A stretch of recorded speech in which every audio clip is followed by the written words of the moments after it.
Hello বন্ধুরা, চলে এসেছি আজকে একটা নতুন ভিডিও নিয়ে।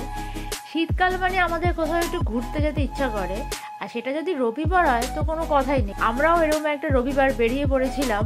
সেদিনকে চারিদিকে কুয়াশা আর ঘন মেঘে ঢাকা। যত আমরা শহর ছেড়ে এগিয়ে চলেছি তত কুয়াশা বেড়ে চলেছে। তা আমরা কোথাও যাচ্ছি বলো তো? আমরা যাচ্ছি শিবগঞ্জে। এটা হচ্ছে পিকনিক স্পট। পিকনিকের লোকজন এখনো আসেনি, তো আমরা তার আগেই ভোরবেলা যেহেতু বেরিয়েছি আমরা তাড়াতাড়ি পৌঁছে গেছি। আমরা জায়গাটা একটু ঘুরে ফিরে দেখে নিচ্ছি। দুপাশে দেখো গাছপালা, আর নদীর পাড়ে পিকনিক হয়। আমরা মোটামুটি জায়গাটা চষে ফেললাম। তো চষে ফেলার পরে আমরা একটা ইটভাটা দেখতে পেলাম। তো ইটভাটাতে ঢুকতে যাব, তো আমাদের একটা সন্দেহ ছিল যে ঢুকতে দেবে কি দেবে না।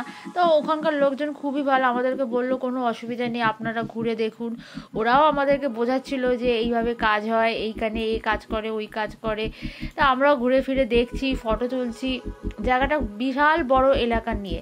তো ওটা দেখা হয়ে যাওয়ার পরে আমরা ওখান থেকে বেরিয়ে পড়ে এবার রাস্তায় আস্তে আস্তে এটা খুব সুন্দর দেখছি গুড়ের গন্ধ আসছে। কোথায় কোথায় গুড়ের গন্ধ আসছে দেখছি, রাস্তার ধারে গুড় জাল দিয়ে গুড় তৈরি হচ্ছে। এই দেখো গুড় এখনো জাল দেওয়া হচ্ছে। এটা তৈরি হতে এখনো অনেক সময় লাগবে। তো আগের দিন এনারা যে গুড়টা তৈরি করেছিল আমরা সেখান থেকে খানিকটা গুড় কিনেছি। এরা এই 4 মাসেই মোটামুটি শীতকালের সময়টাতেই কাজ করে, আবার অন্য অন্য সময় অন্য কাজ করে। তো গুড় কেনা হয়ে গেল, আমরাও আবার বাড়ির উদ্দেশ্যে রওনা দিয়ে দিলাম। এখনও দেখো চারিদিকে কুয়াশা।